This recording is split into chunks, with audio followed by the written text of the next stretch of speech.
안녕하세요. 오늘은 저번에 이어서 두 번째로 오늘은 캐나다 삶에 대해서 조금 이 왜곡되게 얘기하시는 그런 시선들이 좀 있는데 그런 부분에 대한 이야기를 한번 해볼까 합니다. 그래서 이게 지금 제가 조금 약간 안타깝고 답답한 게 지금 2022년이잖아요. 2022년 지금 5월 중순쯤인데 지금 현재 시점에 맞는 그런 얘기를 좀 해야 되지 않나 싶습니다. 왜냐면 뭐 예전에 있었던 일이 중요하지 않은 건 아닙니다. 하지만 이 이민은 가장 중요한 건 지금 현재 상황이 중요한 거거든요.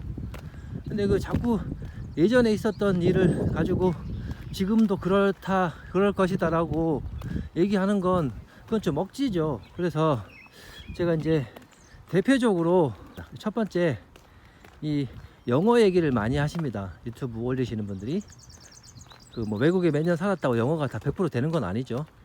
그리고 뭐 이제 외국에 와서 뭐 한국 마인드를 버리고 여기서 살아야 되는 그런 방법 뭐 이런 것들 얘기하는데 이 결론적으로 말씀드리자면 제가 항상 강조하는 부분인데 이민의 정답도 없고 이민에 대한 방법이 없습니다.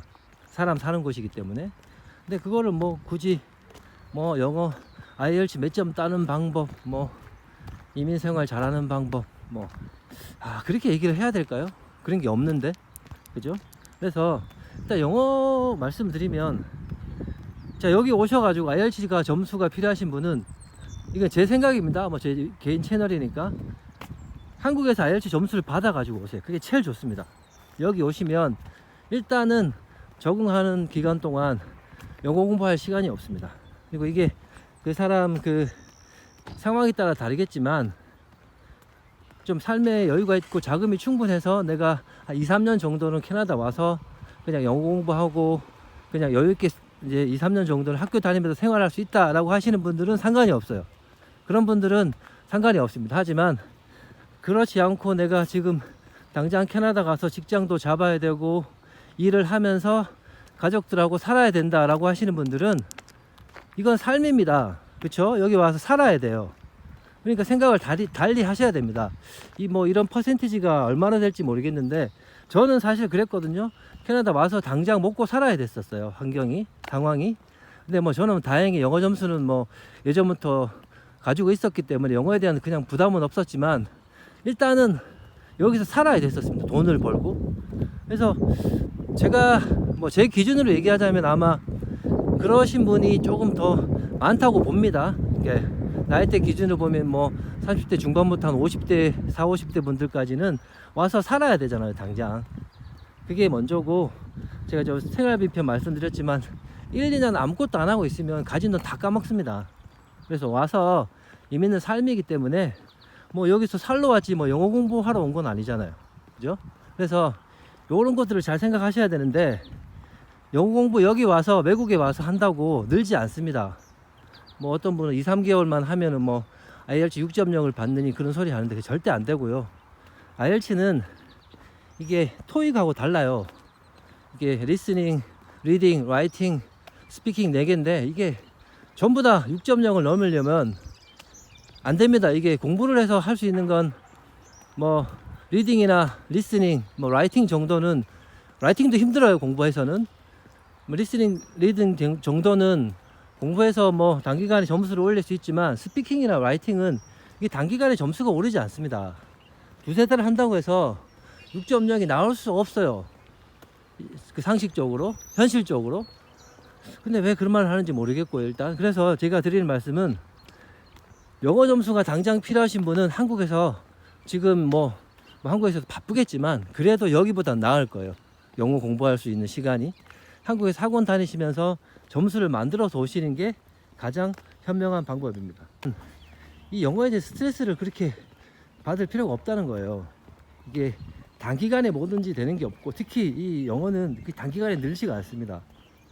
그래서 이 사람과 어울리고 살다 보면서 그리고 자기 본인 상황에 맞게 영어를 준비하는 거지 이거 뭐 그냥 뭐 단기간에 해서 팍 는다 그건 절대 아닙니다.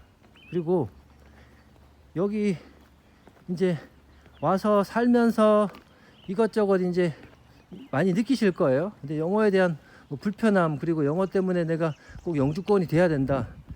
지금 또 상황이 꼭 그렇지, 영어가 굳이 없어도 영주권이 되는 프로그램이 있거든요. 그래서 이걸 잘 생각하셔야 돼요. 내가 캐나다 와서 살려고 하는 목표가 뭔가, 그거를 잘 생각하셔야 돼요. 근데 그런 목표는 누구나 다를 겁니다. 근데 그걸 일률적으로 이렇게 하시는 분, 영어 안 쓰시려고 한국 사람하고 뭐 어떻게 어울리실 분은 캐나다 오지 마세요. 그런 분들은 이민에 많지 않습니다. 이렇게 일률적으로 얘기하는 건 좀 무리가 있지 않나 싶습니다.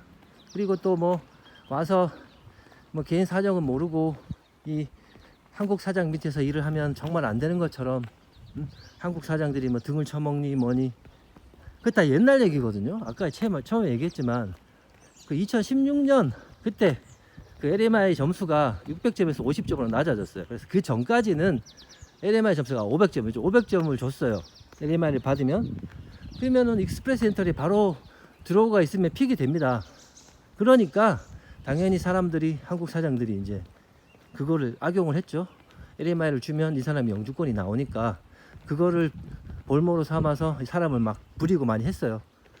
돈도 제대로 안 주고 일도 많이 시키고. 근데 일하는 사람 입장에서는 나가면은 영주권 못 받으니까 어쩔 수 없이 있었던 거죠.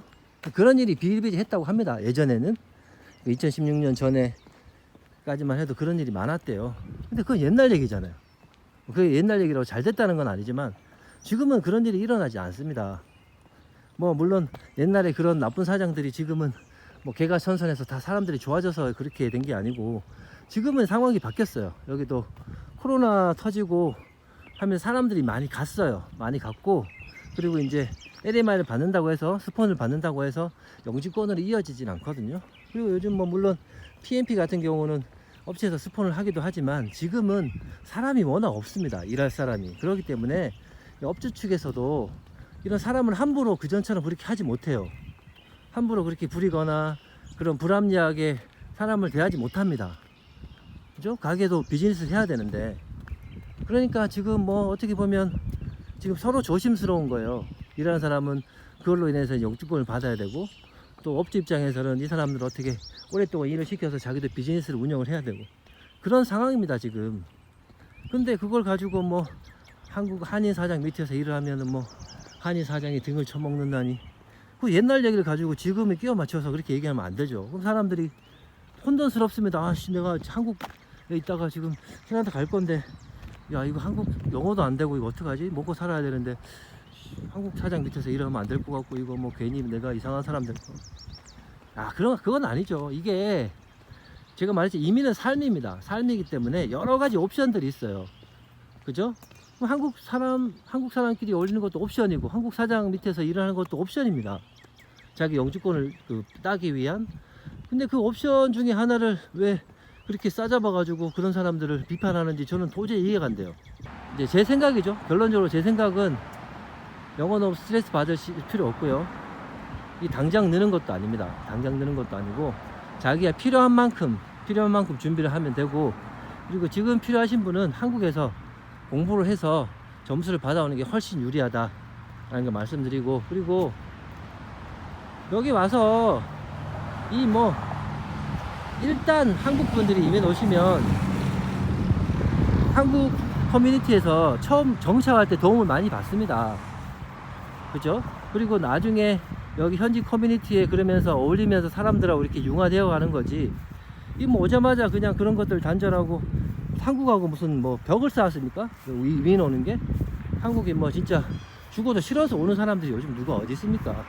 그죠? 좀 다른 그런 경험, 다른 세계 그런 것들을, 한국하고 조금 다른 분위기, 조금 나은 삶을 살고자 하는 분들이 오는 건데, 그걸 가지고 그렇게 한국을 완전 차단을 해서 하면 안 된다는 식으로 얘기하는 건 더 이상한 거죠. 그래서 제 결론은 그래요. 오셔가지고 그런 옵션도 있어요. 와서 사시면서 바로 자기가 목표로 하는 캐네디언 회사 같은데 갈 수 없는 상황이면, 그리고 영주권도 그렇게 연결이 안 된 상황이면 한국 분들이 이용해서, 그죠? 그렇게 하는 것도 하나의 방법이 있습니다. 그게 안 되고 그렇게 한다고 해서 이상한 게 아니니까 그런 생각들도 열어두시고, 절대 그런 그렇게 한다고 해서 뭐 내가 이상한 사람이 되는 거나 뭐 그렇게 생각하실 필요 없습니다. 그죠? 그래서 이게 저는 그래, 이런 것들이 정말 이민을 준비하시는 분들한테 왜곡된 시선을 그런 심어주는 게 아닐까. 그죠? 여러 가지 옵션 중에 하나인 거고, 또 이게 어떤 게 나한테 맞는 건지 택하는 건 본인이 아는 겁니다. 그거를 그렇게 강압적으로 이러면 안 돼요, 이런 분 오지 마세요, 이렇게 하는 건 정말 그거는 좀 이게 해서는 안 될 일이죠.